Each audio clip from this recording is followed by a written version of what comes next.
Hello, friends. I'm Dr. Hemant Pednekar. For last 40 years, I'm in the field of education, and geography is my subject of interest. Friends, geography is rather a science subject, and it is a unique subject in the world, which includes all other subjects. And that is why the geographers have borrowed techniques from economics, psychology, physics, and so on. So, in order we study all these techniques in practical geography. So, whatever techniques we are going to study now, these are derived from statistics, economics, and so on. So, friends, that is why geography has become a rather very interesting subject. Like falooda हम खाते हैं तो उसमें अलग अलग से स्वाद मिलते हैं. So, geography is like a rich dish where you get a taste of all subjects. Now, the only problem about the geography, not a problem, but in order to simplify these techniques, what you should do is first thing is that you should not have fear about anything, about any concept and this thing, whatever you are going to learn, and that remove that fear. Say to yourself that this technique is very easy, and repeat it. Say practice makes man perfect. If you read that topic or that concept two, three times with a confidence, you will be able to understand. The second important thing is that if you have some time, then try to find out the origin of the words, because most of the words are taken from Greek and Latin languages. And once you understand that term, that word, then the meaning of that particular concept becomes very clear. So, friends, best of luck to you. Now, the topic is location quotient. See, as the name indicates, location means it is related to space, and quotient means it is a number. So, this is number which is related to particular place, and what it indicates. For example, if you take any region, say for example Africa. Now, in Africa there are many different countries, or in India there are many different states. So that what is the share? For example, in Africa, Kenya is one of the country. So what is the share of Kenya with respect to Africa? That when we find out, that is the location quotient. Similarly, say Punjab in map of India. So what is the share, proportion, percentage of Punjab with respect to India? That is the that we can find out from location quotient. Now examples are given here. First is that different countries in Africa, African continent. The second one is different municipal wards in Mumbai city region. The third one is about the different talukas in Palghar district, and fourth one is about different states in India. Now, for all these four examples, the formula is same.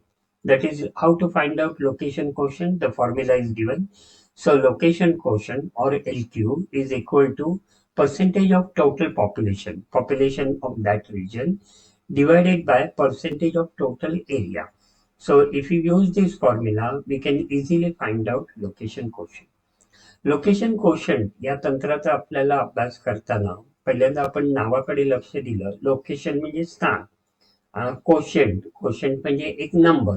तर हा जो number आहे त्या नंबरच्या वरनं त्या उत्तरावरनं आपल्याला त्या ह्याच्याबद्दलची पूर्ण कल्पना येते. ते कशी येते ती आपण बघूया. पण पहिल्या आधी आपण लक्षात घेऊया की कुठलाही मोठा प्रदेश असेल, खंड असेल, उदाहरणार्थ आफ्रिका खंड, तर त्याच्यामध्ये वेगवेगळे देश असतात. आता केनिया आहे, हा आफ्रिकेतला एक देश आहे. मग केनियाचा वाटा पूर्ण आफ्रिका खंडाच्या मानाने किती आहे? त्या भारताच्या नकाशात पंजाबचा वाटा पूर्ण भारताच्या मानाने किती आहे? हे आपल्याला लोकेशन क्वेश्चन मधून समजू शकतं. तर 4 उदाहरणं दिलेली आहेत. म्हणजे आफ्रिका आणि खंड आणि त्यातील देश. दुसरे आहे ते वेगवेगळे म्युनिसिपल वॉर्ड मुंबई शहरातले. तिसरं दिलंय पालघर जिल्ह्यातल्या वेगवेगळे तालुके. आणि चौथं आहे भारतातली वेगवेगळी राज्य. या सगळ्यांचं सूत्र आपल्याला एकच वापरता येईल. हे लोकेशन क्वेश्चन बरोबर पर्सेंटेज ऑफ टोटल पॉप्युलेशन म्हणजे एक त्या याचं त्या लोकसंख्येची टक्केवारी भागिले प्रदेशाची टक्केवारी. तर ह्याच्यावरनं आपल्याला लोकेशन क्वोशंट काढता येईल. Now in example 5, it is share of employment in various industries. So to find out location quotient, it is the percentage of car production divided by percentage of industrial workers. So percentage of car production is 40% and percentage of industrial workers is only 10%. So 40 divided by 10, answer is 4. So location quotient is 4. Now, what it means, location quotient 4 means this area is producing 4 times more number of cars at it had been if the car production is evenly distributed. If see, when the location quotient is 1, that means proportion is same, there is a equal distribution. But when the location quotient number increases more than 1, that indicates the higher concentration of that activity. In example 6, you will find that a region produces about, say, 10% of the wheat production in the country, but the area occupied by that particular region is only 5%. So when we divide that to find out location quotient, our answer is 2. That means this region is producing twice wheat as it would have been produced. That is, in a smaller area, production is more. Location क्वोशंटचे ह्या दोन उदाहरणामध्ये, उदाहरण 5 आणि 6 मध्ये पहिल्यांदा आपण बघितलं की आपल्याला गाड्यांचं उत्पादन जे आहे ते 40% आहे आणि कामगारांची संख्या जी आहे ती 10% आहे. म्हणजे आपण यांचं लोकेशन क्वोशंट काढलं तर 40/10 म्हणजे 4 येतं. म्हणजे इथले हे जे कामगार त्यांचं उत्पादन जे आहे हे 4 पटीने जास्त आहे. लोकेशन क्वोशंट 1 असेल तर त्याचा अर्थ जेवढं एरिया तेवढं पॉप्युलेशन किंवा जेवढं कामगार तेवढंच उत्पादन हे समान आहे. पण 1 पेक्षा जास्त जेव्हा त्याचं मूल्य वाढतं त्यावेळी त्याच्या पटीमध्ये ते उत्पादन किंवा हे वाढत जातं. दुसऱ्या उदाहरणात आपण बघितलं की त्या प्रदेशामध्ये गहू उत्पादन होतं ते 10% उत्पादन होतं, पण त्या प्रदेशाचं क्षेत्रफळ हे पूर्ण देशाच्या मानाने फक्त 5% आहे. म्हणजेच काय 10/5 बरोबर 2 उत्तर येतं. म्हणजे तो त्या प्रदेशात जवळजवळ दुपटीने गहू पिकवला जातो.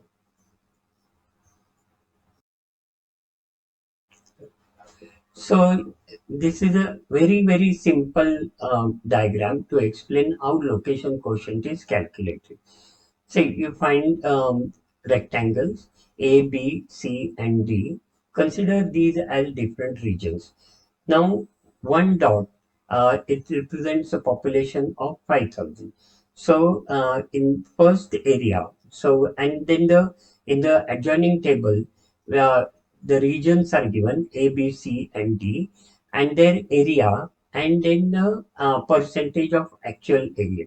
So, the total, the length and width is 10 centimeter by 10 centimeter, and as per the scale, so it becomes 100. Okay, so a area occupied by A is 10 square kilometer. Well, here, so and the percentage of the total area that is 10%. So whatever percentage is there, the same is the percentage because the total is 100. See, in this next table, we have population. So in A, we have population in 1,000. That is, there are 8 dots. Each dot is equal to 5,000. So it comes to 40,000. So A is 40,000, B is 10,000, and so on.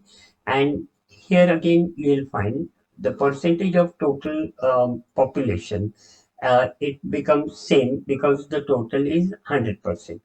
Now what we can do is, that is when we find out using our formula, that is the population and area, we find that in the first one, the population is 40 and area is just 10.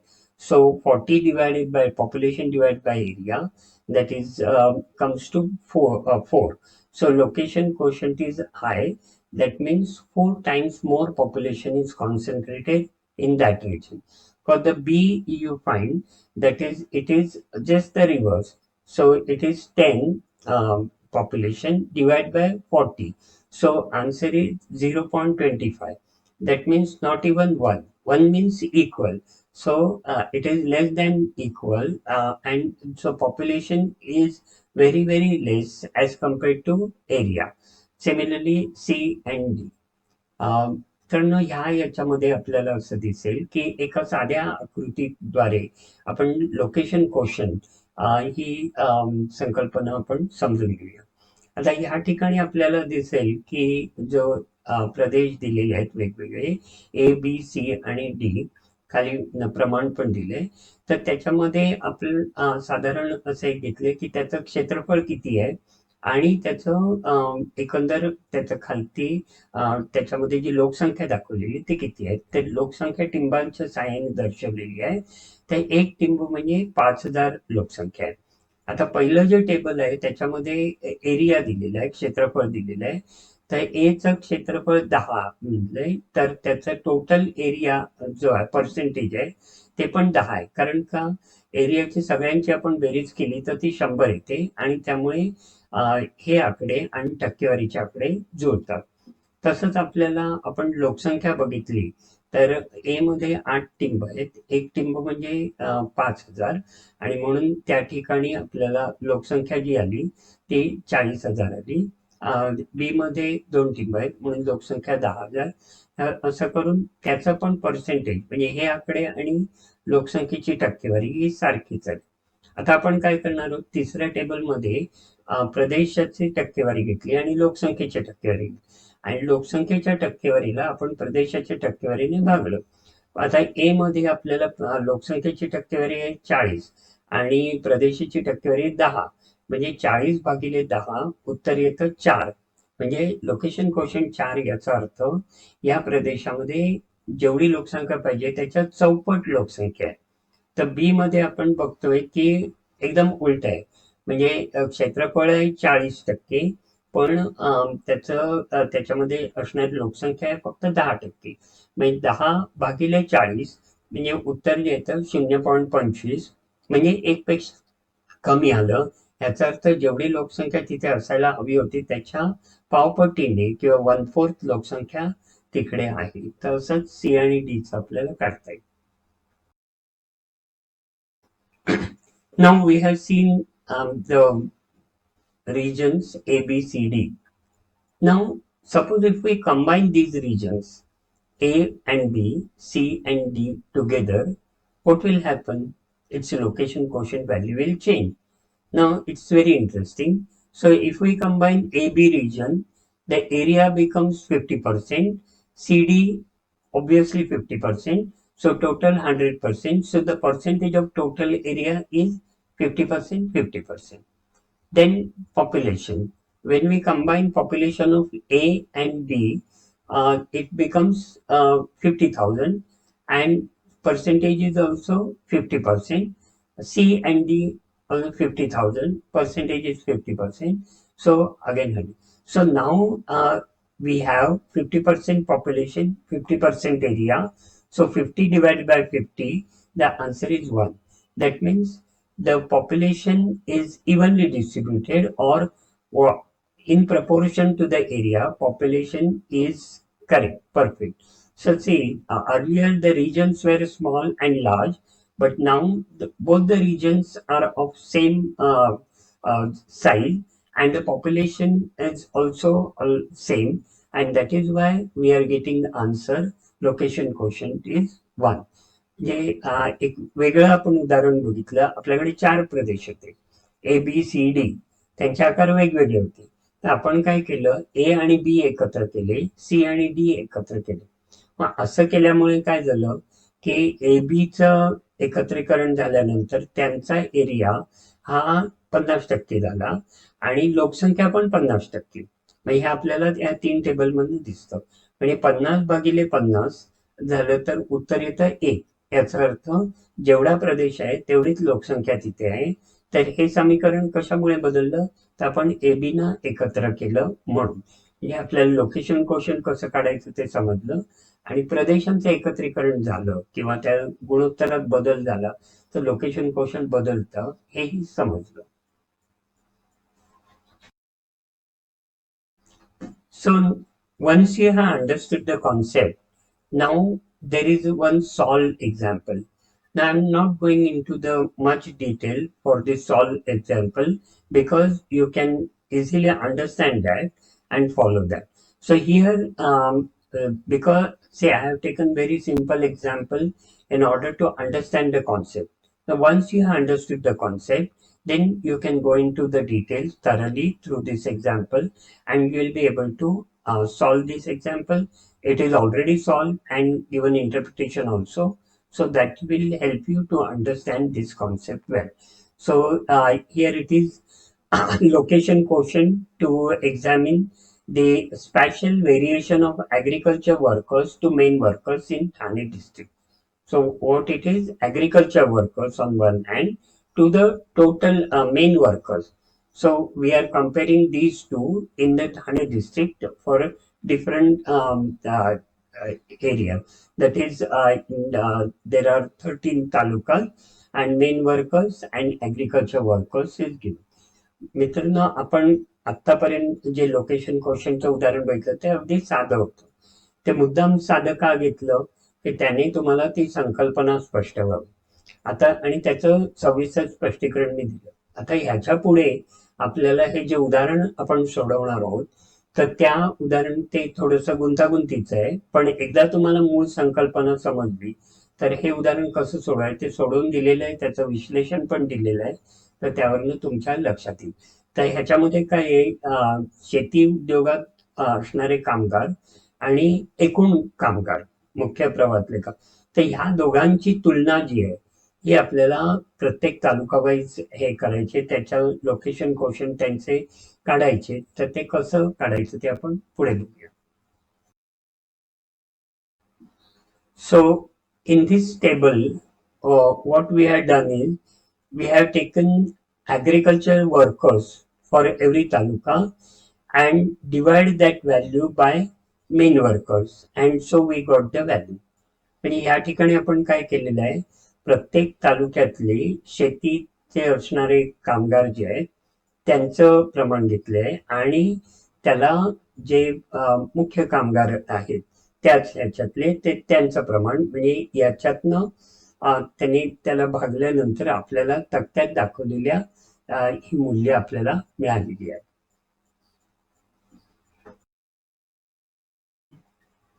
So in this step we have to calculate location quotient using the formula for each taluka. That is, formula is agriculture workers divided by main workers, and that is divided by total agriculture workers in the district divided by total main workers in the district, and so we get the values for different talukas.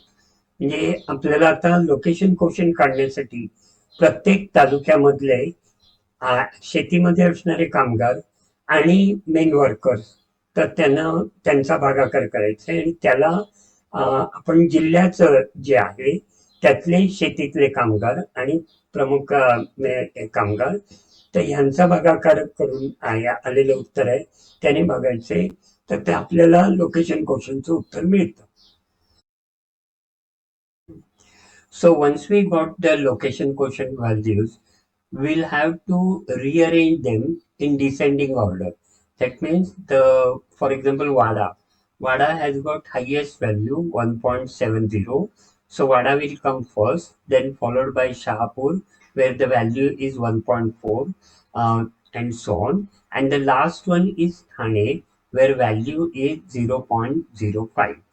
आपल्याला काय करायचं, location क्वोशंटच्या ही मूल्य मिळाल्यानंतर त्यातनं उतरत्या क्रमाने लावायचे. आता वाड्याचं मूल्य 1.7 आहे, म्हणजे सगळ्यात जास्त आहे, त्यामुळे वाडा पहिल्यांदा येईल.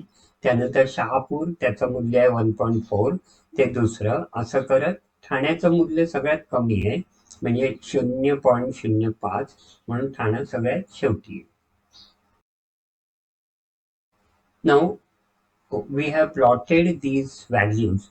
Say, for example, Vada, which has got highest value, it is on the left side of the graph near y-axis, and the Thane is on the right side. So we have plotted points for these talukas, and then wherever there are natural breaks, we have drawn cross lines in order to group them into different categories.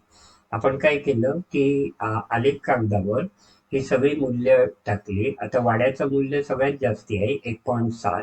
त्यामुळे आपल्याला दिसेल की आलेखात य अक्षाच्या जवळ सगळ्यात वरती वाड्याचं टिंब आहे आणि ठाण्याचं टिंब जे आहे ते उजव्या बाजूला येईल आणि ते सगळ्यात कमी ह्याच्यातलं आहे. आता ह्या याच्यामध्ये आपल्याला जे नॅचरल ब्रेक्स आले म्हणजे त्यातले आपल्याला गट करायचे, त्यामुळे त्या ठिकाणी आपण आडव्या रेषा काढलेल्या आहेत. मग त्याच्यावरनं आपल्याला गट करणं सोपं जाईल.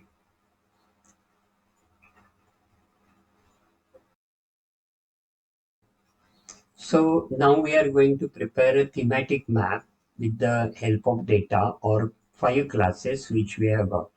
The table shows the 5 groups. That is number 1 Vada, which has got highest value, and the fifth one is Thane, which has got lowest value. And then the class intervals are given. Actually, it is a choropleth map. Higher, darker shade is used to represent higher density or higher value, where the value is 1.7, say it is more than 6. So Vada is represented by that. आपण आता काय केलेलं, आपल्याला जे location क्वेश्चनची मूल्य मिळाली त्यानंतर आपण ती उतरत्या क्रमांकाने लिहिली आणि आलेख कागदावर आपण त्यांचे बिंदू घेतले. त्यानंतर त्यांचे आपण गट केले, 5 गट केले. हेच 5 गट पुढच्या तक्त्यात दिलेले आहेत.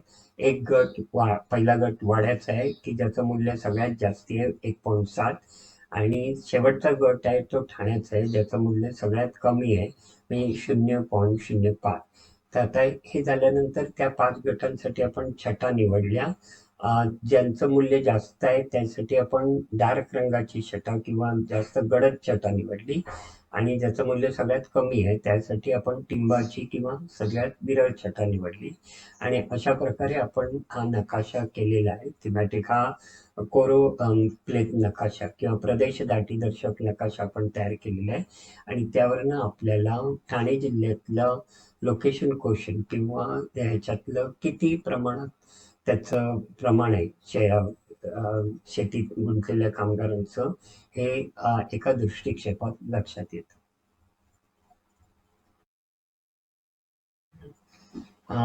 Friends, now we are going to see the second technique, which is very, very easy and interesting. It is Lorenz curve. So it was developed by Lorenz in 1905.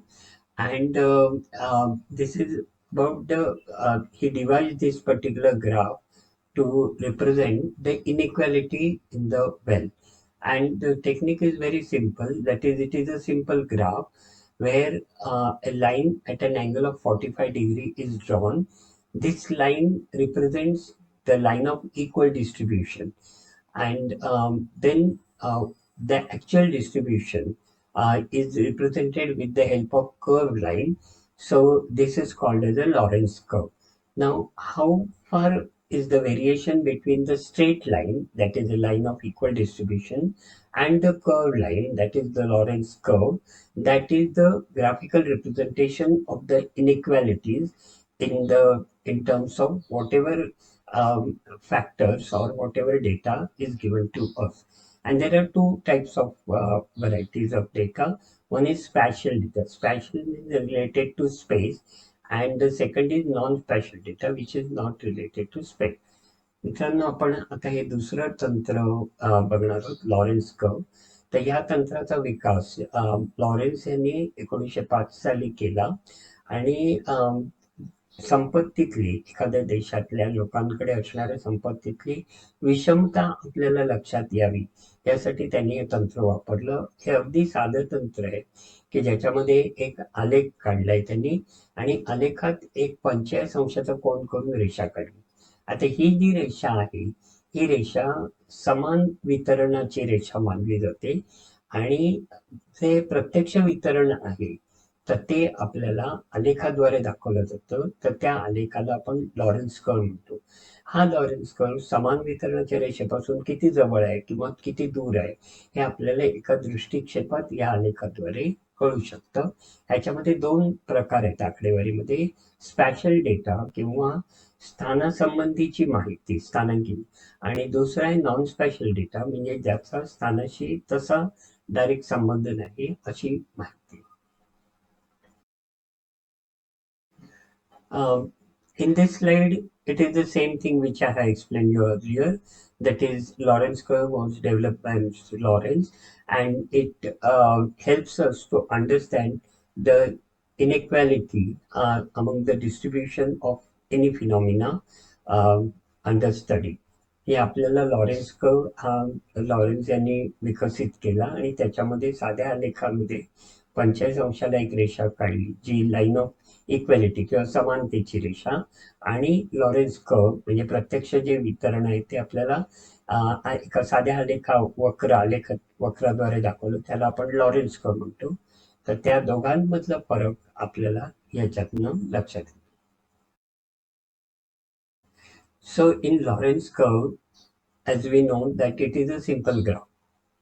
In graph, there is x-axis and y-axis, and independent variable and dependent variable.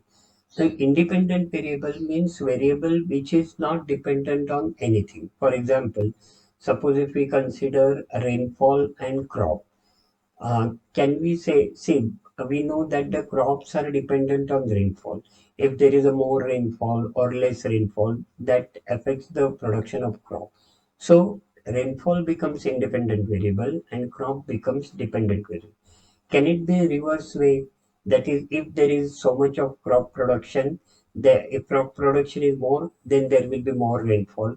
This will be absurd statement. So if we talk or discuss with the variable or whatever information given to us, then we find it very easy to understand and the concept becomes clear.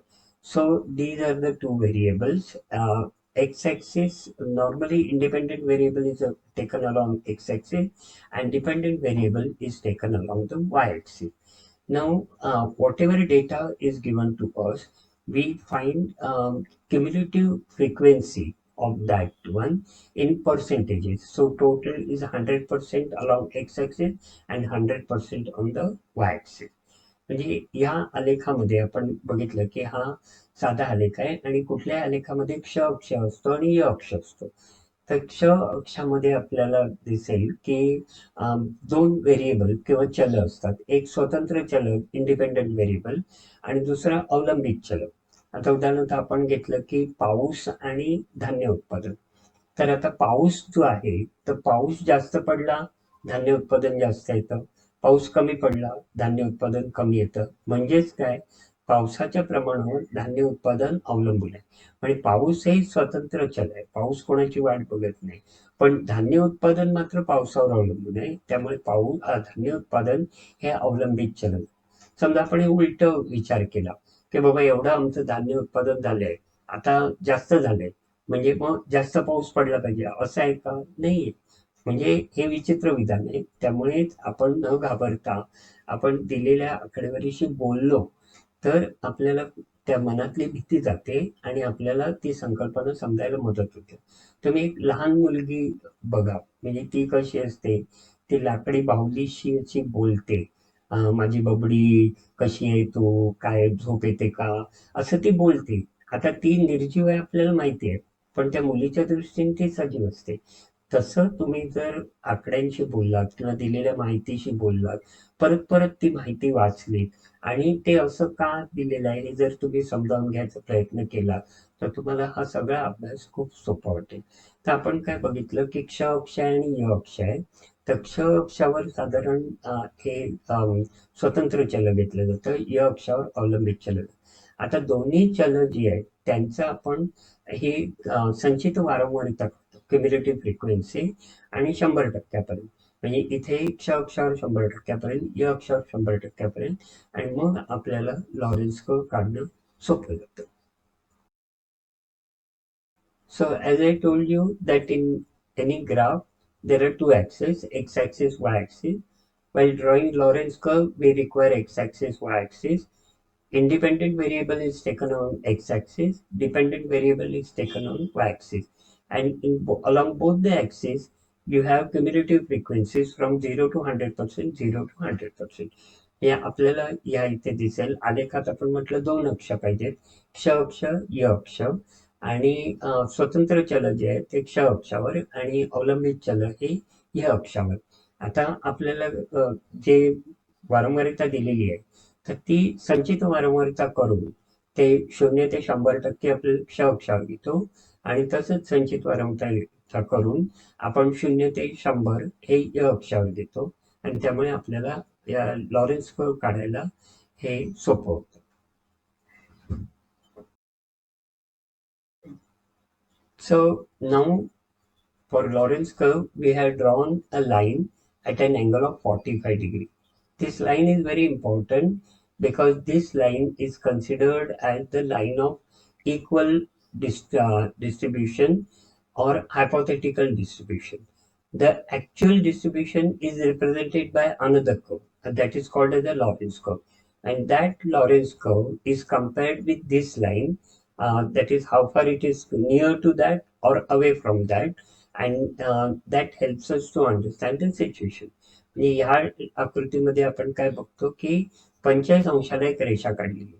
Lawrence curve मध्ये ही रेषा फार महत्वाची आहे कारण ती समान वितरणाची रेषा आहे. तर समान वितरण प्रत्यक्षात कुठेच आपल्याला आढळत नाही, पण आपण एक ॲझ्युम करतो की हा एक काल्पनिक हे आहे की सगळीकडे समान वितरण असं आहे. आणि त्या वितरणाच्या जे आपलं प्रत्यक्ष वितरण आहे ते दुसऱ्या आलेखाने दाखवलं जातं, त्याला आपण लॉरेन्स कर्व म्हणतो. मग ही समान वितरणाची रेषा आणि लॉरेन्स कर्व ह्याच्यामध्ये किती फरक आहे, तर लॉरेन्स कर्व समान वितरणाच्या जवळ आहे की लांब आहे ह्याच्यावरनं आपल्याला त्या वितरणाच्या प्रमाणाचा अंदाज येतो. So we know the mechanism. We have x-axis, y-axis, and a line of 45 degree representing equal distribution. Now, then taking the cumulative frequencies, we will plot the curve. Now, this curve line, okay, this curve line will coincide with the line of equal distribution if let us assume that each person in India is having the same amount of income or each person is having same amount of wealth, then you will find that particular line will coincide the line of equal distribution or line of 45 degree. But let us assume that one of the rich person, say for example Ambani, has got all wealth in India, and if all other persons in India doesn't have a single pie, all are very poor, they don't have even single paisa with them.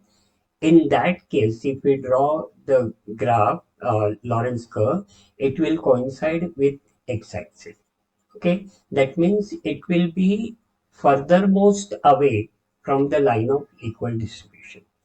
मी ह्याच्यात आपल्याला थोडं गंमत जम्मत करून आपण बघितलं तर आलेखात Lawrence curve मध्ये आपण 45 अंशाला एक रेषा काढली आणि मग आपण समजा भारतातील असा एक विचार केला की भारतातील लोकांचं जे उत्पन्न आहे तर ते दर्शवणारं लॉरेन्स कर्व काढायचं. आता समजा आपल्या एक अशी कल्पना आपण केली की भारतातल्या सगळ्या लोकांकडे सारख्याच प्रमाणात पैसे आहेत, म्हणजे कोणीच गरीब खूप नाही, कोणीच एकदम श्रीमंत नाही, सगळ्यांना सारखे, सगळ्यांकडे सारखे पैसे आहेत. तर अशा वेळी तो जर आलेख आपण काढला तर ती आलेखाची रेषा आपली जी लाईन ऑफ इक्वल डिस्ट्रीब्युशन जी आहे 45 अंशाची रेषा त्याला तो जुळला जाईल. पण असं समजा की भारतातल्या एकाच व्यक्तीकडे भारतातला सगळ्याच्या सगळा पैसा आहे आणि बाकीचे सगळे लोक आहेत त्यांच्याकडे एक पैसा पण नाही, एकदम भिकारी. असं जर झालं तर त्यासाठी जर आपण आलेख काढला तर ती आलेखाची रेषा आपल्याला क्ष अक्षाशी जुळलेली आहे. याचा अर्थ काय की आपली जी समान वितरणाची रेषा आहे त्याच्यापासून जास्तीत जास्त अंतरावर आपल्याला ही रेषा आहे, म्हणजेच जेवढं ह्याच्या समानपासून आपण दूर जाऊ तेवढं आपल्याला दिसेल की ते वितरण असमान होत गेलेलं आहे. So now here is a hypothetical example. Here you will find that employed in 1000, that is 2020, 2020. So there are say 4 sub areas, and everywhere the number of employed person is same. So percentage of total is again same 25%. So cumulative percentage becomes 25, 50, 75, 100. So the total becomes 150. There is slight mistake in this one. Instead of 15, it should be 75.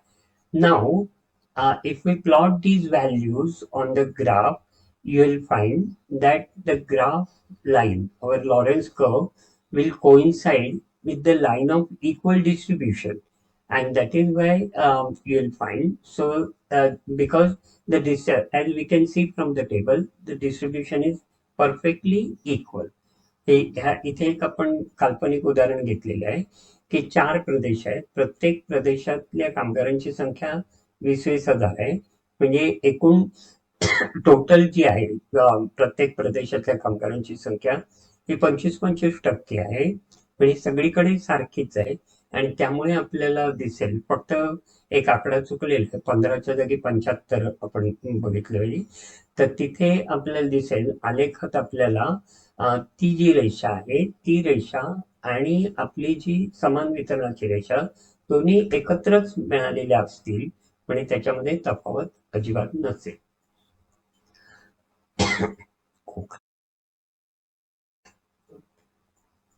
Friends, there are 3 tables. Now, if you carefully look at region A, region B, and region C. So, in region A, in the first sub area, the percentage of total that is employed persons is 59%. That means it is about 60%. While in region 4, it is just 2%. So that variation is more in from between number 1 and number 4 in region A. In region B, you will find that the highest value is 35.5, but the lowest value is 15.3. That means there is not much variation. While in the table C, you have the highest value as 47 and the lowest is 50. Okay, ह्या इथे आपण 3 तक्ते बघतोय. तर ए प्रदेश, B प्रदेश आणि सी प्रदेश.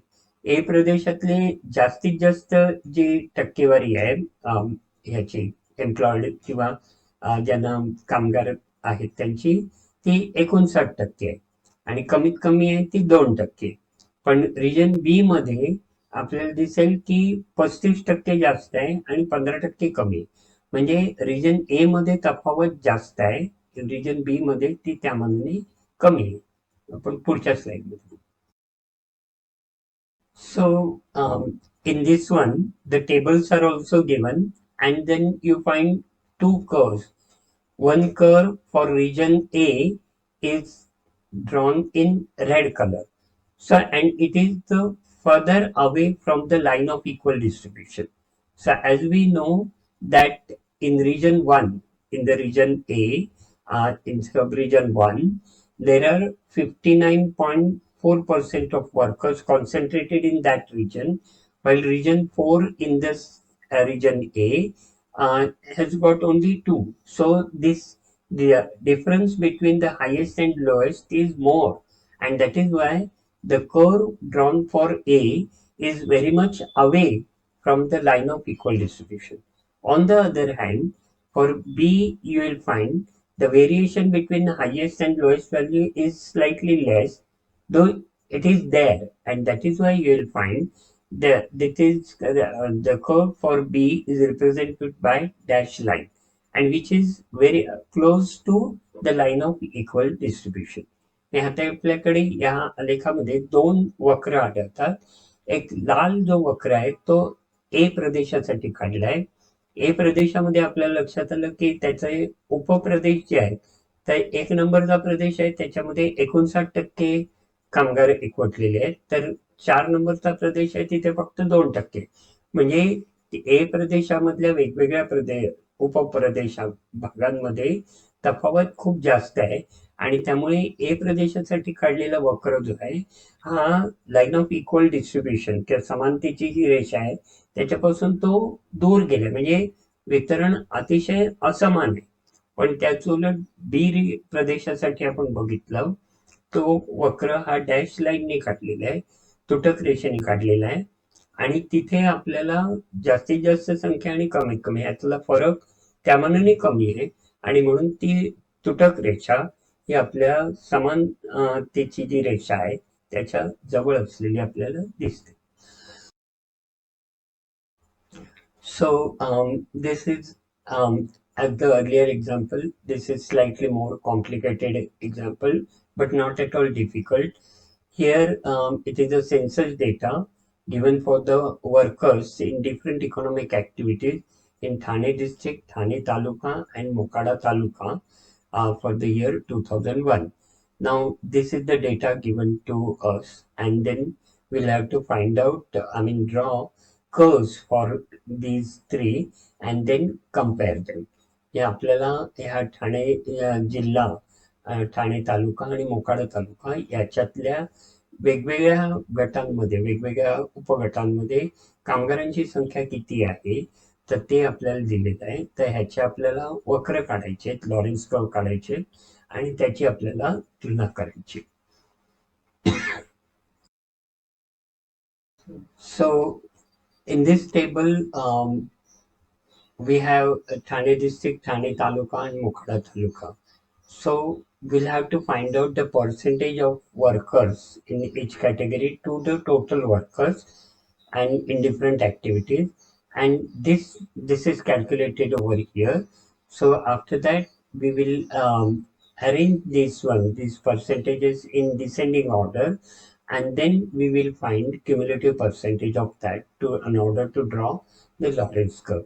हे Lorenz curve काढण्यासाठी आपल्याला जे जे तक्ते दिलेले आहेत, तर पहिल्यांदा आपण काय केलं की त्या ठिकाणी एकूण कामगारांची संख्या, म्हणजे हे त्याच्यातले वेगवेगळ्या प्रकारात उपगटात असणाऱ्या कामगारांची संख्या आणि एकूण कामगारांची संख्या, तर ह्याच्यातली आपण एक टक्केवारी किंवा पर्सेंटेज काढलं.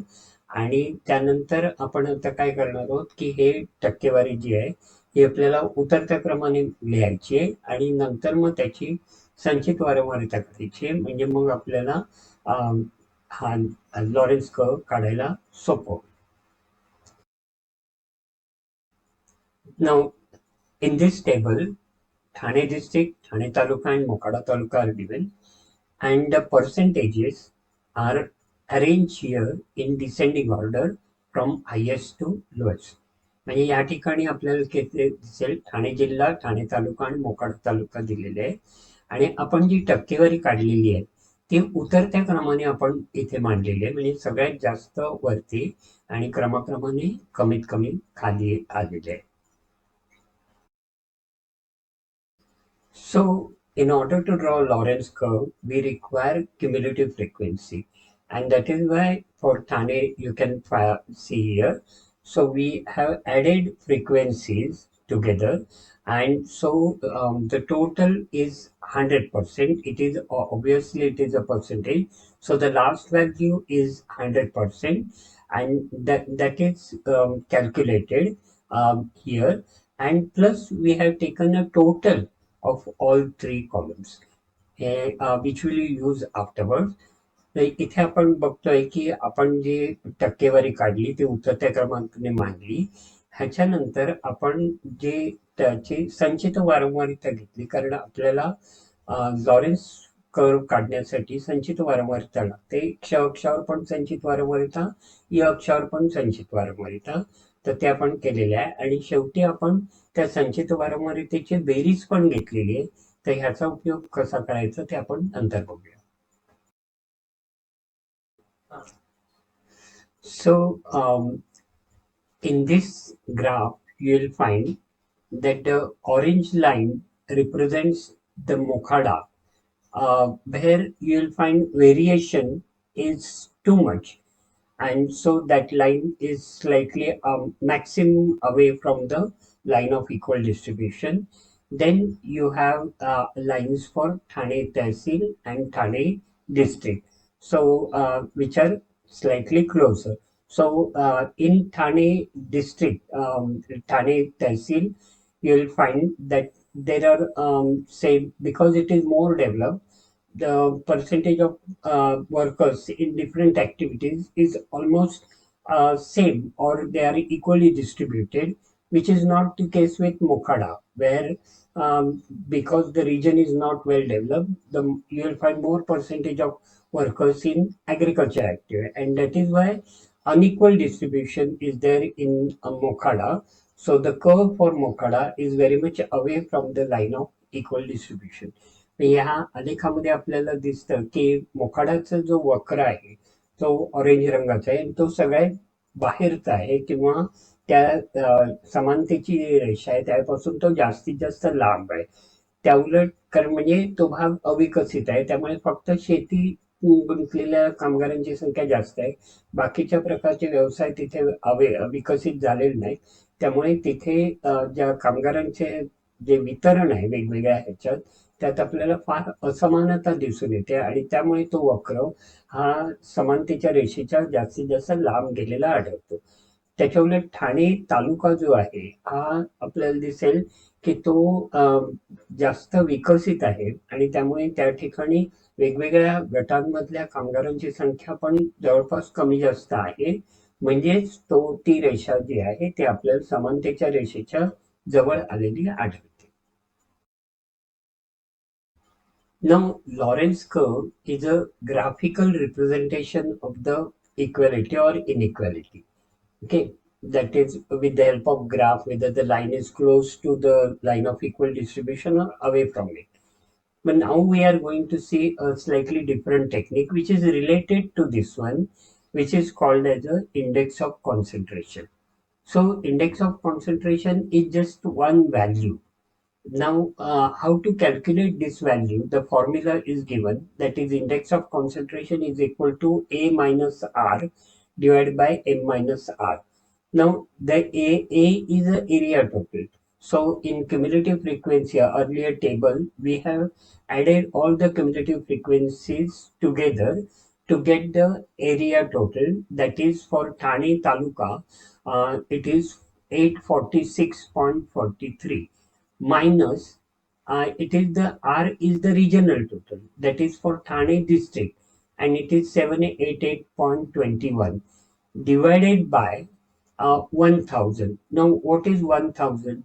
See, there are 10 categories. Okay, so if there are 10 categories, each category 100% if we assume, then the total 100 into 10, it becomes 1000. If there are some, suppose 12 category, then 12 into 100, it will become 1200 and so on. So that is 1000 minus 788 again R, and so the value is for Thane Taluka is 0.27, but for Mokhada it is 0.75. Say there are two values for index of concentration. One is 0. So 0 means no concentration at all, which means equal distribution. And the other extreme is 1. So 1 means total concentration, or rather we can say unequal distribution. So here you will find in Thane Taluka, it is say 0.27, means it is close to um, uh, 0, that is 0 value. So no concentration means workers are found in all different categories. But in Mokhada, it is not the case, because if the region is not well developed, there are no other activities other than agriculture. So concentration of one activity is represented by the value index of concentration is 0.75. So higher the value of index of concentration means unequal distribution or concentration in one activity. म्हणजे आपण हे जे तंत्र बघणार आहोत त्याला आपल्याला index of concentration असं म्हटलेलं आहे की त्याच्यामधनं आपल्याला म्हणजे ज्यावेळी आपण लॉरेन्स कर्व बघितला तर त्याच्यामध्ये आलेखाद्वारे किंवा आकृतीद्वारे आपल्याला विचलन किती झाले किंवा समानतेच्या पासून किती दूर गेलेले हे समजू शकतं.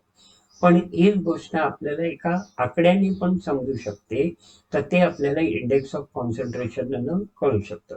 आता इंडेक्स ऑफ कॉन्सन्ट्रेशन कसं काढतात, तर त्याचं सूत्र दिलेलं आहे. इंडेक्स ऑफ कॉन्सन्ट्रेशन बरोबर एरियाचा टोटल आहे वजा प्रादेशिक. आता एरियाचे टोटल आपण ठाणे तालुका खाली दिलेला आहे बघा. तर ठाणे तालुक्याचे एरिया टोटल किती आहे ते मग आपण जी क्युम्युलेटिव्ह फ्रिक्वेन्सी काढली होती ना त्याची आपण बेरीज केली होती. आपण म्हटलं होतं की त्याचा उपयोग नंतर कसा करायचा ते आपण बघूया. तर त्याची आली बेरीज जी आली ती 846.43 वजा आर मीन्स रिजनल टोटल म्हणजे ठाणे जिल्ह्याची जी टोटल आली ती 788 आली. त्याला भागिले 1000 आपण घेतले. आता 1000 हे काय आहे, एम म्हणजे मॅक्सिमम क्युम्युलेटिव्ह फ्रिक्वेन्सी. म्हणजे आपल्याकडे 10 गट आहेत, 10 कॅटेगरी आहेत. तर त्या 10 गट प्रत्येक कॅटेगरीसाठी मॅक्सिमम किती असेल 100%. म्हणजे 100% गुणिले 10 म्हणजे आपल्याला उत्तर येतं 1000. जर आपल्याकडे 12 कॅटेगरी असत्या तर 12 गुणिले 100% म्हणजे 1200. 16 कॅटेगरी असत्या तर मग 16 गुणिले 100 म्हणजे 1600 हे आलं असतं. तर त्यातनं परत आपण काय वजा करतो की आर ची व्हॅल्यू. आता आपल्याला जे उत्तर मिळतं इंडेक्स ऑफ कॉन्सन्ट्रेशनचं उत्तर 0 ते 1 किंवा 0 ते 100. आता हे दोन वेगवेगळ्या पद्धती आहेत पण आपण 0 ते 1 बघूया. तर 0 कॉन्सन्ट्रेशन म्हणजे इंडेक्स ऑफ कॉन्सन्ट्रेशन 0 ह्याचा अर्थ कॉन्सन्ट्रेशन झालेलं नाही आणि सगळी मूल्य ही सगळीकडे सारख्या प्रमाणात पसरलेली आहेत. तर त्याचं उत्तर म्हणून 0 येतं. तर 1 ह्याचा अर्थ असा की खूप कॉन्सन्ट्रेशन झालेलं आहे आणि डिस्ट्रीब्युशन अनइक्वल आहे, असमान आहे.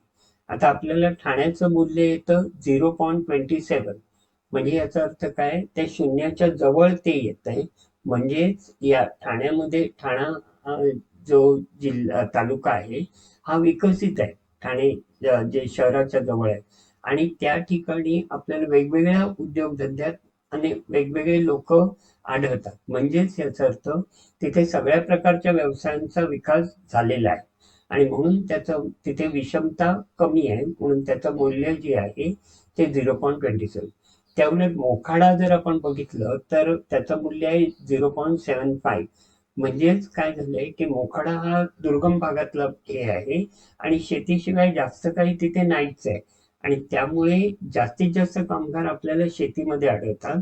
म्हणजे सगळ्या आपण ज्यावेळी वेगवेगळ्या व्यवसायांचा ऍक्टिव्हिटीचा विचार करतो त्यावेळी एकाच व्यवसायात शेतीच्या व्यवसायात आपल्याला जास्तीत जास्त लोकांची संख्या आढळते आणि इतर व्यवसायात आढळते. म्हणजे ही विषमता आहे ती आपल्याला 0.75 या आकड्यावरनं लक्षात येते. As I told you that for index of concentration, the value ranges from 0 to 1.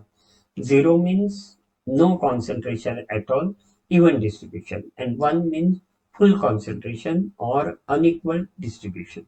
म्हणजे इंडेक्स ऑफ कॉन्सन्ट्रेशनचं मूल्य उत्तर जे आहे ते 0 ते 1 मध्ये असू शकतं. शून्याचा अर्थ शून्य म्हणजे काहीच नाही. म्हणजे त्या ठिकाणी कॉन्सन्ट्रेशन किंवा सगळे एकत्रीकरण झालेलं नाहीये. तिथे सगळं सगळं पसरलेलं आहे. पण एक ह्याचा अर्थ तिथे पूर्ण कॉन्सन्ट्रेशन झालेलं आहे आणि त्या एकाच ह्याच्यात घटकात सगळे आहेत. तर आपण मगाशी बघितलं तसं की ती असमान जर वितरण असेल तर उत्तर एक असतं म्हणजे एकाच ठिकाणी कॉन्सन्ट्रेशन झालेलं. See, in order to understand this concept, I have repeated this slide where the values, the table is also given to you. So you will understand how these values for A and R are found out और calculated. म्हणजे आपण हे आधी बघितलेलं आहे, पण तुम्हाला समजावं म्हणून ही स्लाइड पुन्हा रिपीट केलेली आहे, जिथे बाजूला तक्ता पण दिलेला आहे आणि त्यांचे जे क्युम्युलेटिव्ह टोटल आहे त्याचा वापर करून आपण ह्या इंडेक्स ऑफ कॉन्सन्ट्रेशनचं उत्तर काढलेलं आहे. So, this is a detailed explanation. You can go through it thoroughly. I have already explained you that why there is a variation in the values for Mokhada and value for Thane district. So you can get that explanation in this slide. म्हणजे तुम्हाला मी हे सगळं स्पष्ट सांगितलेलंच आहे.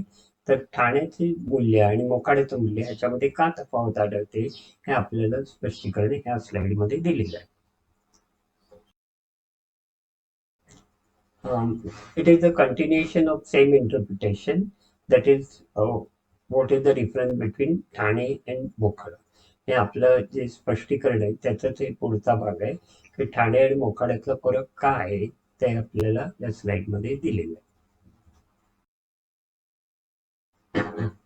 So, in geography, that is how index of concentration can be used in different ways. So, a proportion of population living in each state or union territory to the total population of India, that is expressed in percentage, we can use for that. In some cases, the value for index of concentration, instead of 0 and 1, it ranges from 0 and 100. Actually, it is almost the same because the two extremes 0 is common. Instead of 1, it is 100. म्हणजे आपल्याला हे दिसेल दोन छोटी उदाहरणं दिलेली की प्रत्येक राज्य आणि भारताच्या संदर्भात त्या राज्याचा वाटा किती आहे, एका म्हणजे कॉन्सन्ट्रेशन किती आहे, आपण त्या लोकसंख्येचं हे काढू शकतो. आणि काही वेळा हे जे इंडेक्स ऑफ कॉन्सन्ट्रेशनचे मूल्य जे आहे ते 0 ते 1 घेणं. 0 म्हणजे सगळ्यात कमी, 1 म्हणजे सगळ्यात जास्ती घेणं. काही उदाहरणामध्ये ते 0 घेतलं जातं आणि 1च्या जागी 100 घेतला जातो. म्हणजे साधारण प्रकार तोच की 0 हा कॉमन आहे, 1च्या ऐवजी 100 घेतलं.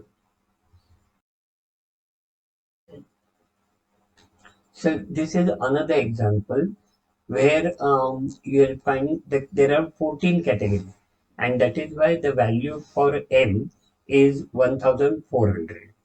म्हणजे हे एक दुसरं उदाहरण आहे की ज्या ठिकाणी आपल्याला 14 उपघटक आहेत आणि त्यामुळे एमचं मूल्य जे आहे हे आपल्याला 1400 दिसतं.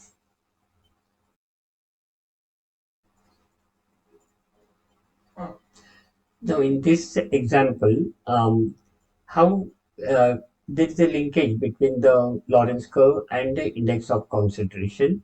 So, in this graph, you can see this is an example of textile industry in UK, where the curve is drawn, and from x-axis you have drawn perpendicular lines up to these points, so that, and then afterwards we will draw horizontal lines that is perpendicular to the y-axis to get the values, and once we get these values, these are put into the formula to get the index of concentration.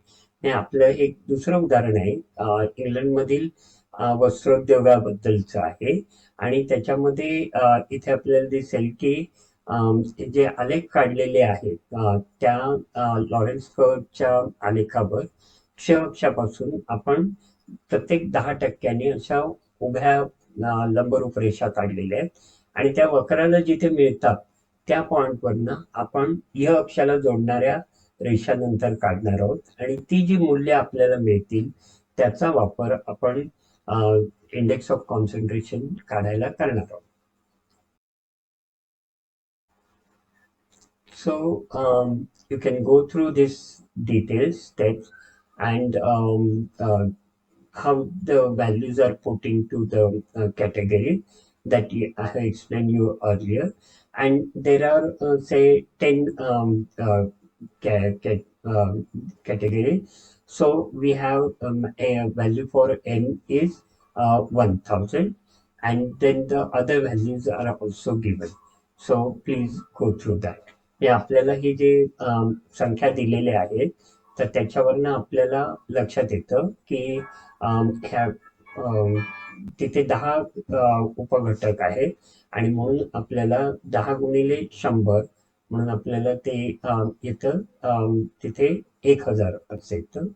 आणि आपल्याला हे बाकीची जी मूल्य दिलेली आहेत तर त्याच्यावरनं आपल्याला index of concentration काढता येईल.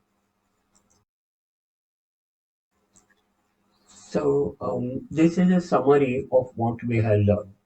Now, how to find out index of concentration? So first, find out cumulative percentage, then total for the of the cumulative percentage, obtain a total for the cumulative percentage, and then the formula is given.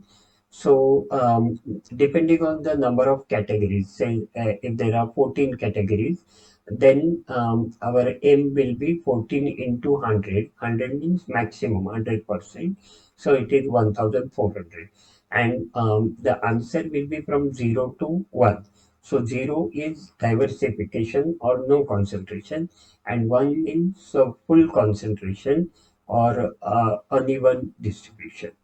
म्हणजे आपल्याला या ठिकाणी एक आपण सारांश बघतोय की आपल्याला इंडेक्स ऑफ कॉन्सन्ट्रेशन हे कसं काढता येईल.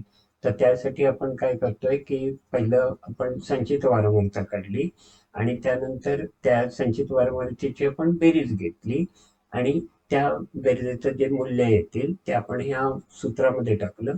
जर आपल्याकडे समजा 14 कॅटेगरी असली तर 14 कॅटेगरीना प्रत्येकाला मॅक्सिमम 100% म्हणजे 14 गुणिले 100 बरोबर 1400 असं हे आपल्याला उत्तर येईल. आणि आपलं जे उत्तर येईल ते 0 आणि 1च्या मध्ये असेल.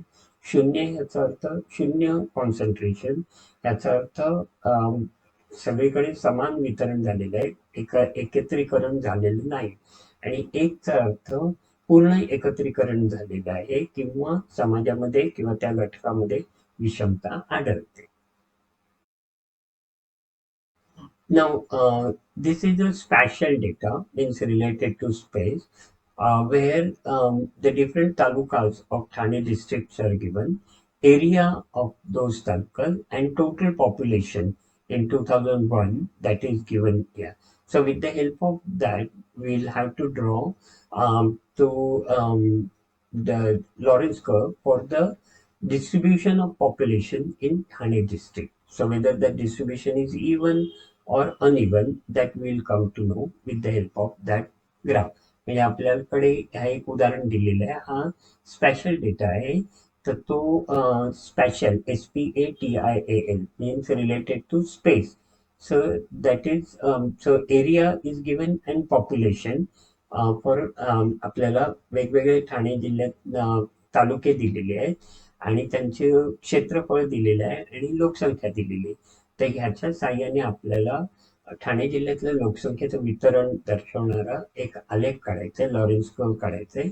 आणि त्याच्यावरनं आपल्याला लक्षात येईल की तो समान रेषेपासून 45 अंशाची जी रेषा आहे त्यापासून किती प्रमाणात तो विचलित झालेला आहे आपल्या लक्षात येईल. So here in this table, population and area is given.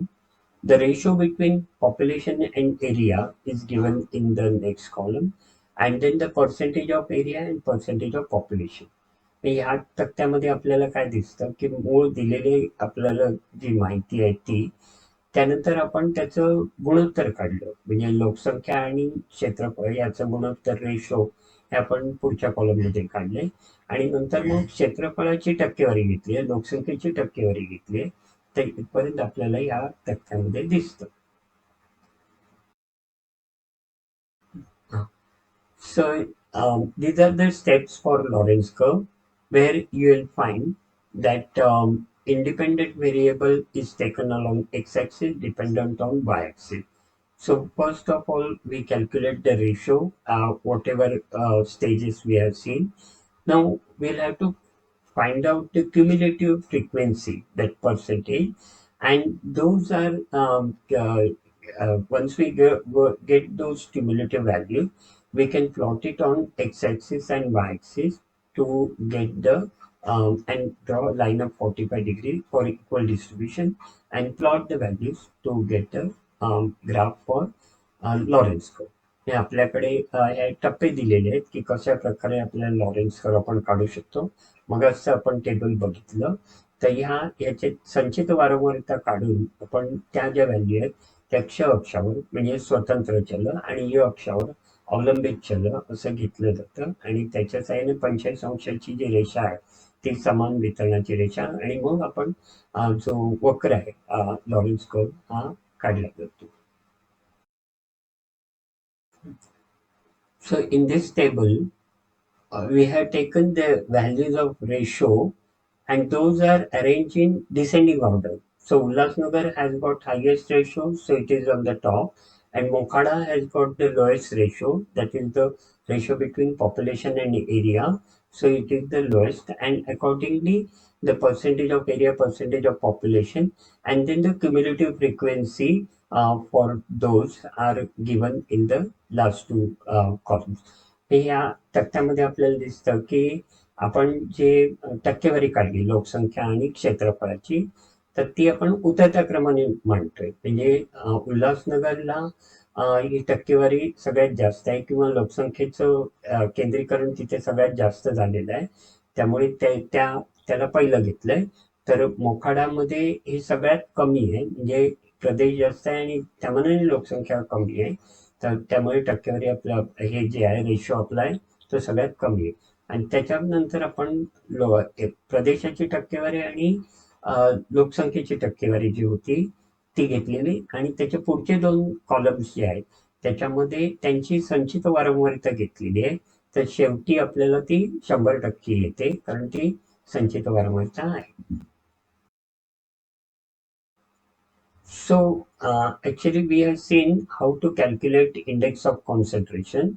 For this data, how we can calculate index of concentration that is given here. हे आपण हे जे इंडेक्स ऑफ कॉन्सन्ट्रेशन आहे ते कसं काढायचं हे आपण आधी बघितलेलं आहे.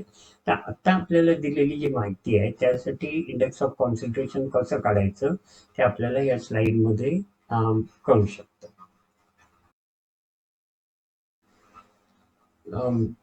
So what I explained you earlier, that is once we draw the Lorenz curve, then from x-axis we draw perpendicular line at equal interval at the interval of 10%. And wherever the line meet the Lorenz curve, from those points we draw horizontal lines and then we plot those values and use it in the index of concentration. So that process is shown here.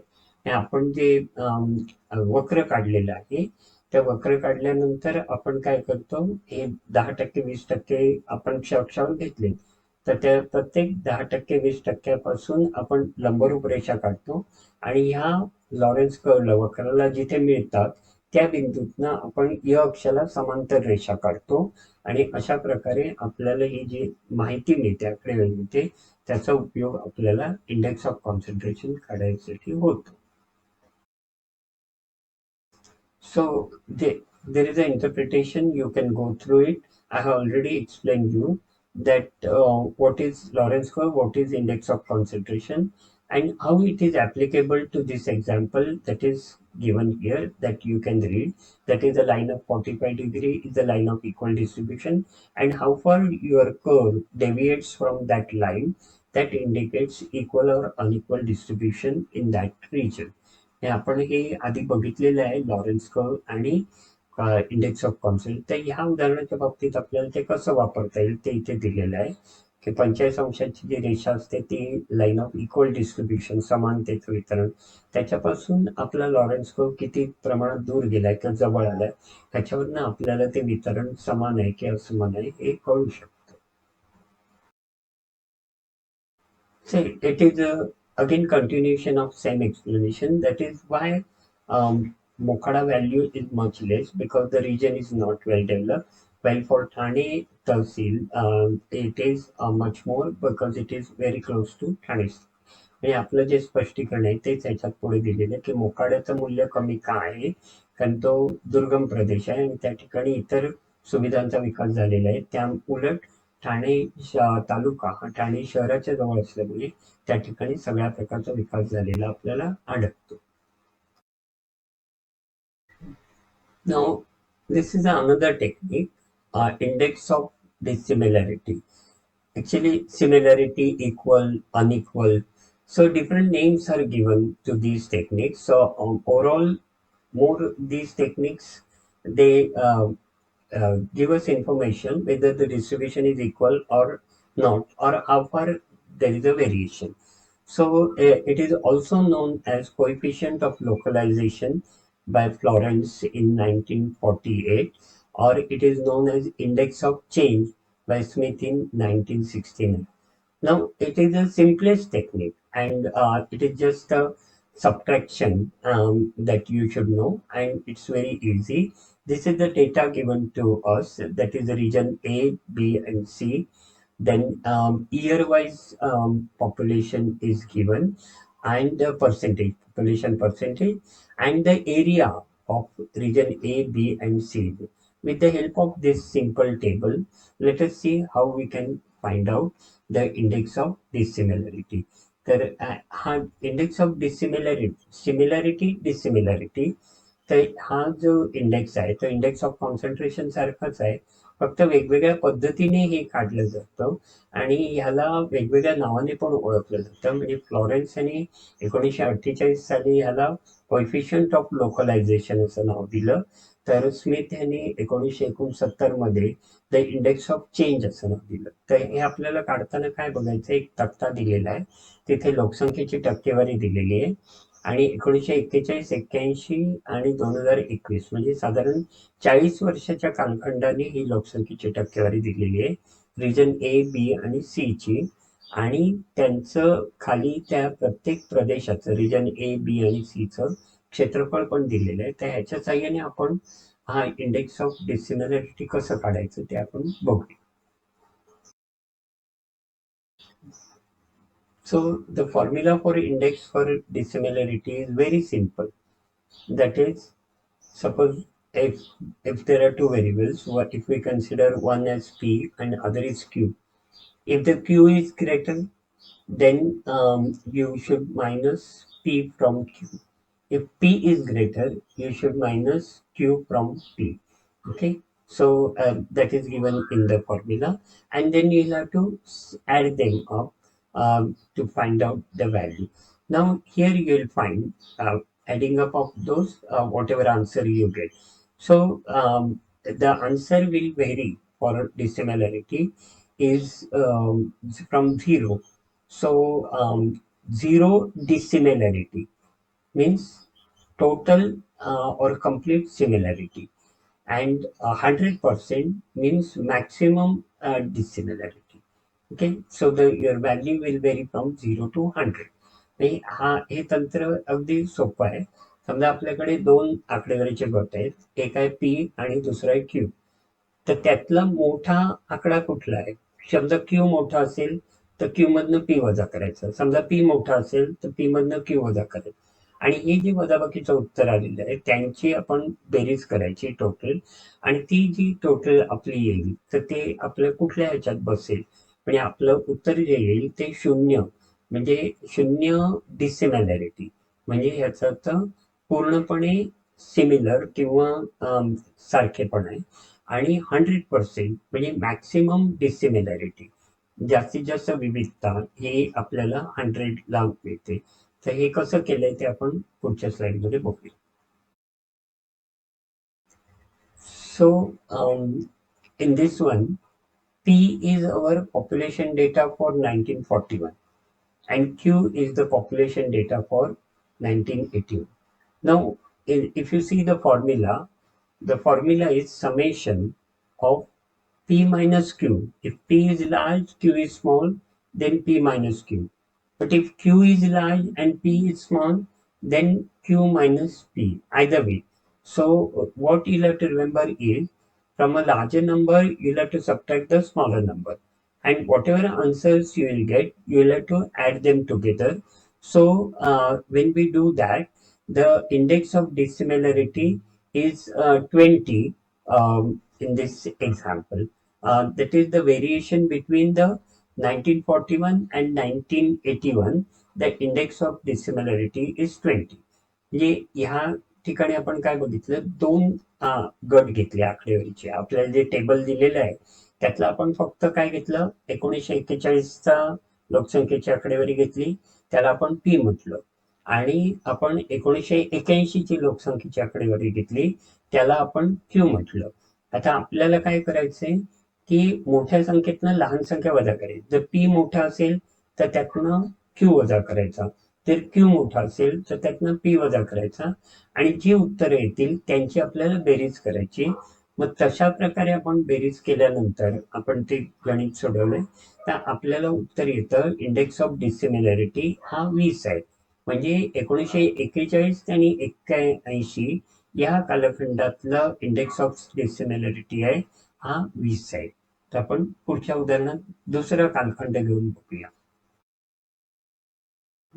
So in the another example, we have taken another period of 40 years. That is, P is a data population of 1981 and Q is population of 2021.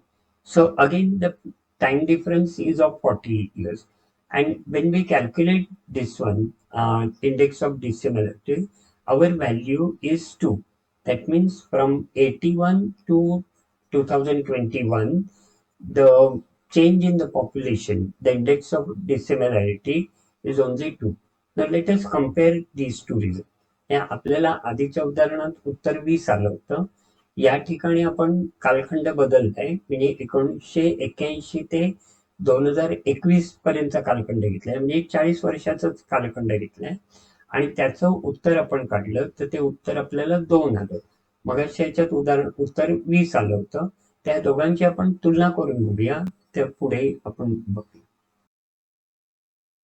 So 1941 to 1981, the time period is of 40 years, and 1981 to 2021 is also 40 years. So we have taken a time gap of 40 years.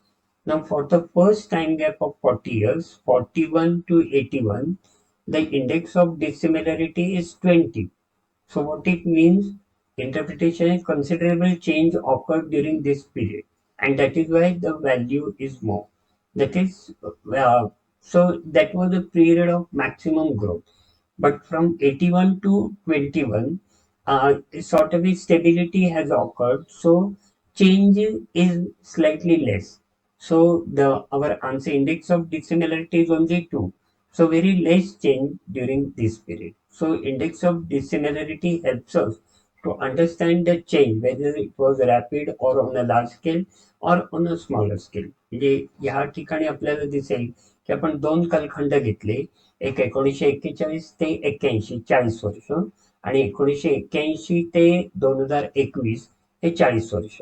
दोन्ही कालखंड 40 वर्षांचे आहेत. पहिल्या कालखंडात आपण बघितलं तर त्याचं उत्तर येतं 20. म्हणजे इंडेक्स ऑफ डिसिमिलॅरिटीचा उत्तर आहे 20. ह्याचा अर्थ त्या काळामध्ये खूप मोठ्या प्रमाणात हे सगळे बदल झाले. तर दुसरं जे आहे उत्तर, म्हणजे 1981 ते 2021, या ठिकाणी उत्तर फक्त 2 येतं. म्हणजे याचा अर्थ या कालखंडात फारसे बदल झालेले. म्हणजेच आपल्याला असं लक्षात येईल की इंडेक्स ऑफ डिसिमिलॅरिटीमुळे कुठल्या कालखंडात किती प्रमाणात बदल झाले, जास्त झाले का कमी झाले, हे आपल्याला समजू शकतं. Friends, we had seen use the index of dissimilarity for similar type of data, that is population of 40 years period, and that in different regions. But now we can also use this particular technique for the spatial variation. So in this one, we are going to combine population and area. But here one precaution is necessary, that is, wherever the population is less than area, we are not going to take that region. And that is why in region A, the population is less, region area is more, so we are going to avoid that. and we will compare only B and C where population is more than the area. या ठिकाणी आपण या तंत्राचा वापर जरा वेगळ्या प्रकारे करणार आहोत. आधी आपण काय बघितलं की लोकसंख्येचीच आपण तुलना केली की ह्या 40 वर्षाच्या कालखंडात दुसऱ्या 40 वर्षाच्या कालखंडात काय काय बदल झाले. आता आपण हेच तंत्र जे आहे डिग्री डिसिमिलॅरिटी इंडेक्स ऑफ डिसिमिलॅरिटी ह्याचा वापर आपण प्रदेश म्हणजे क्षेत्रफळ आणि लोकसंख्या ह्याच्यातलं गुणोत्तर किंवा रेशो काढण्यासाठी वापरणार. फक्त एक पथ्य पाळायचं आपल्याला की ज्या प्रदेशाची लोकसंख्या ही क्षेत्रापेक्षा कमी असेल त्या प्रदेशांचा आपण विचार करणार नाही. आता प्रदेश ए जो आहे रिजन ए त्याच्यामध्ये असं झालेलं आहे की प्रदेश क्षेत्रफळ जास्त आहे लोकसंख्या कमी आहे त्यामुळे त्याला आपण वगळतोय आणि आपण बी आणि सी चाच विचार करतोय की ज्या ठिकाणी लोकसंख्येचं प्रमाण जास्त आहे आणि फळाचा जे आकडा आहे हा आपल्याला कमी आहे तर त्याच्या साह्याने आपल्याला कसं हे काढता येतं हे आपण पुढच्या स्लाइडमध्ये बघूया. As I explained you earlier, in this example, we are omitting region A because where the population is less than the area, but we are considering B and C where population is more than the area. And the value for our index of dissimilarity is 61. That is, it is rather 50% is a midpoint from the 0 to 100. 61 means it is slightly going towards dissimilarity. हे ह्या ठिकाणी आपल्याला बघितलं की आपण फक्त ब आणि क रिजन बी आणि सी रिजन घेतले की ज्या ठिकाणी लोकसंख्या ही क्षेत्रफळाच्या मानाने जास्त आहे आणि त्याचा उत्तर जे आपण काढलं तर ते उत्तर 61 आहे. आणि 0 आणि 100 मध्ये 50च्या पेक्षा थोडंसं जास्त 61 आले म्हणजे थोडी जास्त डिसिमिलॅरिटी आपल्याला या ठिकाणी आढळून येते. So in Gini's coefficient, it's a very interesting simple technique where you'll find in Lorenz curve, we draw line of equal distribution, we draw line of Lorenz curve. Now the Gini's coefficient is found out with the ratio between the area occupied by line of equal distribution and Lorenz curve. It is termed as A, and the remaining area, so which is not a part of, which is outside Lorenz curve, that is considered as B. And there is a formula A divided by A plus B. So this is the A is the area above Lorenz curve and B is area below Lorenz curve. So it is very interesting and easy to remember also. A and B. A means above, B means below. Okay, and the simple formula which helps us to understand the that is in numerical value. It gives us the equality or inequality, and he designed this particular concept to study the wealth distribution in that region. तर ह्या Guinness coefficient ह्याच्यामध्ये हे साधं तंत्र आहे. त्यावेळी आपण Lawrence curve काढतो त्यावेळी आपण लाईन ऑफ इक्वल डिस्ट्रीब्युशन करतो आणि लॉरेन्स कर्व काढतो. मग लॉरेन्स कर्व आणि लाईन ऑफ इक्वल डिस्ट्रीब्युशन समानतेची रेषा आहे ह्याच्या मधला जो भाग आहे त्याला गिनीने ए म्हटलंय आणि म्हणजे अबाव लॉरेन्स कर्व आणि त्याच्या बाहेरचा जो भाग आहे त्याला बी म्हटलंय म्हणजे बिलो लॉरेन्स कर्व. तर ए आणि बी लक्षात ठेवायला सोपे आहेत. ए म्हणजे अबाव म्हणजे वरचा आणि बी म्हणजे बिलो म्हणजे खालचा. तर A divided by A plus B हे साधं सूत्र आहे आणि त्याच्या साह्याने आपल्याला एक गुणांक मिळतो त्याला गिनीज कोएफिशियंट आणि त्याच्यामुळे वेगवेगळ्या प्रदेशातल्या देशातल्या संपत्तीच्या वितरणाची तुलना करणं हे सोपं झालं. This technique, Gini's coefficient, was developed by Italian statistician Corrado Gini in 1912, and on the basis of Max curve, I mean Lorentz curve, he found out that by comparing the areas within Lorenz curves, above Lorenz curve, and below Lorenz curve, we can calculate that index, and that is called as a Gini's index. म्हणजे जिनीज index हा जो आहे 1912 साली इटलीतले संख्याशास्त्रज्ञ कोरॅडो जिनी यांनी ह्याचा विकास केला आणि ज्यावेळी त्यांनी लॉरेन्स कर्वचा अभ्यास केला तेव्हा त्यांच्या असं लक्षात आलं की लॉरेन्स कर्वच्या वरचा भाग आणि लॉरेन्स कर्वच्या खालचा भाग ह्याच्यातलं एका सूत्राने आपण जर गुणोत्तर काढलं तर तो जो अंक येईल त्याच्यामधनं आपल्याला त्या समानता किंवा विषमता ही लक्षात येऊ शकते. तर ते त्यांनी ह्या ह्याच्यातनं दाखवून दिलं. So this is a simple diagram to explain whatever I explained you earlier. A means above Lorentz curve, B means below Lorentz curve, and then whatever these things you get, you use that formula. Now this particular technique is used for the studying inequality in the distribution of wealth in different countries. So whether developed countries, developing countries, whether the wealth is concentrated only in few pockets or rather it is spread or distributed all over the area and so on, that we can study with the help of this technique. म्हणजे या तंत्राचा वापर एखाद्या देशातील संपत्तीचं वितरण समान आहे की असमान आहे हे आपल्याला लक्षात घेण्यासाठी करता येतो, केला जातो. आणि या ठिकाणी आकृती दाखवलेली आहे.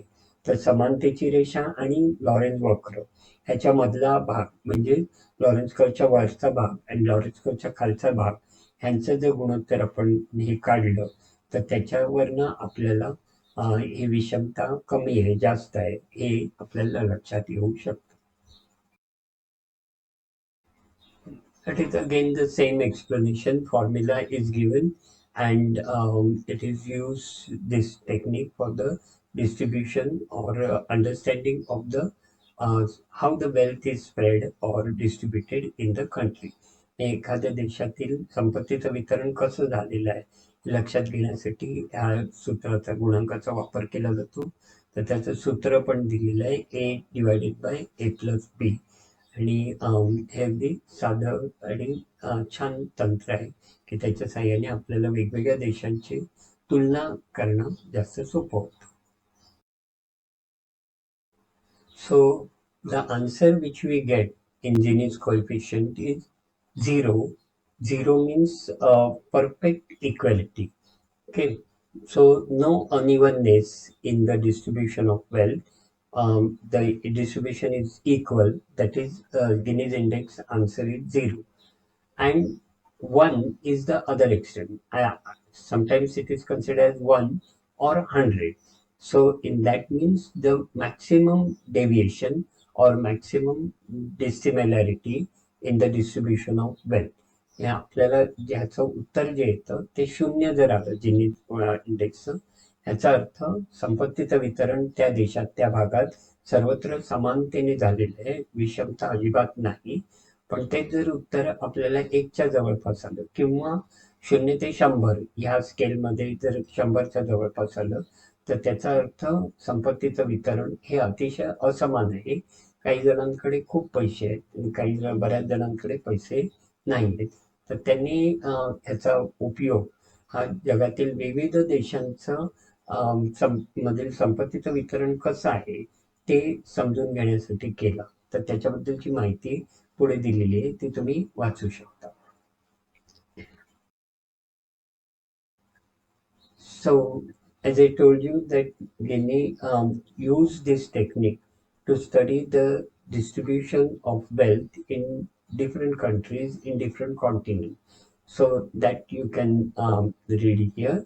And so yeah, he got much variation in different region depending on the development or underdevelopment of that region. गिनी यांनी या तंत्राचा वापर जगातील विविध खंडातले वेगवेगळ्या देशांची मधील संपत्ती किंवा संपत्तीचं वितरण जे आहे ते समान आहे का असमान आहे तर ते शोधण्यासाठी केला आणि त्याच्यातून त्यांना खूप इंटरेस्टिंग अशी माहिती मिळाली. तर तुम्ही हे सगळं या ठिकाणी वाचू शकता. So this is a distribution of income in the world, that is 2020, where you will find that the percentage of adults which are millionaires with respect to US dollar, that is, so they are just 1%. But number of persons, but the wealth they share is 46%, means rich family and so on. On the other hand, at the extreme end of the table, you find that there are more than 50% of the people in the world, they have less than 1% of the wealth. So the distribution of wealth is not same everywhere. It varies from country to country and continent to continent. But in general, overall picture of the world is like this. तर आपल्याला ह्या याच्यामध्ये 2020 सालचं जे जगाचं चित्र आहे, त्या ठिकाणी आपल्याला दिसेल की सर्वाधिक श्रीमंत लोक जगातले हे लोकसंख्येच्या फक्त 1% आहे. पण त्यांच्याकडे जगातली जवळजवळ 46% संपत्ती एकवटलेली आहे. तर तक्त्याच्या खाली तुम्ही बघितलं तर त्याच्यामध्ये 55% म्हणजे 50% पेक्षा जास्त जगातले लोक असे आहेत की त्यांच्याकडे सगळ्यांकडे मिळून जगातल्या संपत्तीच्या केवळ 1% वाटा आहे. म्हणजे ही विषमता आपल्याला याच्यातनं दिसून येते. ही प्रत्येक देशामध्ये खंडामध्ये ही वेगवेगळी आहे. तर जिनीज इंडेक्स साधारण याच्यातनं आपल्याला कळतं. धन्यवाद.